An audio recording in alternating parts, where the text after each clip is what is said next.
ত্রয়োদশ জাতীয় সংসদ নির্বাচনের সামনে রেখে বিএনপির ভেতরে হেভিওয়েট বিদ্রোহী প্রার্থীদের ঘিরে বাড়ছে অস্বস্তি ও অনিশ্চয়তা। দলীয় সিদ্ধান্ত উপেক্ষা করে স্বতন্ত্র প্রার্থী হিসেবে মাঠে থাকা এসব নেতার কারণে শুধু বিএনপিই নয়, তাদের মিত্র দলগুলোর মধ্যেও বিভ্রান্তি তৈরি হয়েছে। যদিও অনেক বিদ্রোহী ইতোমধ্যে নির্বাচন থেকে সরে দাঁড়িয়েছেন, তবু এখনও অর্ধশতাধিক স্বতন্ত্র প্রার্থী প্রতিদ্বন্দ্বিতায় রয়েছেন, যাদের মধ্যে অন্তত ২০ জনকে স্থানীয়ভাবে শক্তিশালী হিসেবে দেখা হচ্ছে। দলীয় সূত্র জানায়, বিদ্রোহী প্রার্থীদের বিষয়ে বিএনপি আপাতত সংযম ও কঠোরতার সমন্বিত কৌশল নিয়েছে।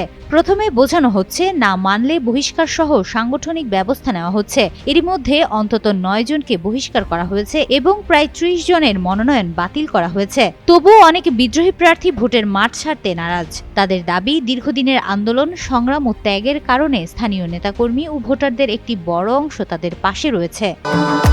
ভবিষ্যৎ হোক নিরাপদ, বিনিয়োগ হোক বিশ্বস্ত, আর আমার পছন্দ সল্ট বে।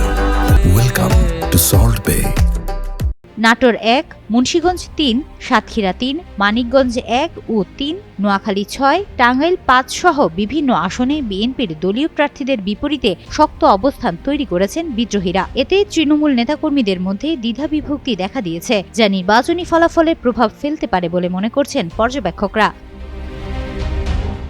এদিকে যুগপৎ আন্দোলনের শরিকদের সঙ্গে সমঝোতার ভিত্তিতে ছেড়ে দেওয়া ১৬টি আসনের মধ্যে অন্তত ৮টিতে বিএনপির বিদ্রোহী প্রার্থীরা মাঠে থাকায় মিত্র দলগুলোর অস্বস্তি আরও বেড়েছে। বগুড়া ২, পটুয়াখালী ৩, সিলেট ৫, ব্রাহ্মণবাড়িয়া ২, নারায়ণগঞ্জ ৪, যশোর ৫, ঢাকা ১২ ও ঝিনাইদহ ৪ আসনে এই সমস্যা প্রকট। মিত্রদের অভিযোগ, কেন্দ্রীয়ভাবে আরও কঠোর নির্দেশনা না এলে মাঠ পর্যায়ে পূর্ণ সমর্থন নিশ্চিত করা কঠিন হবে।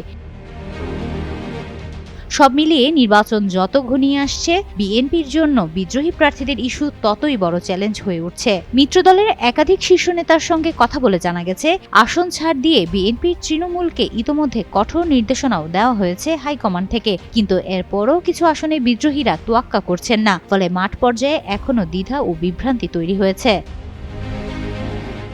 হিমাতুল জান্নাত, যুগান্তর নিউজ।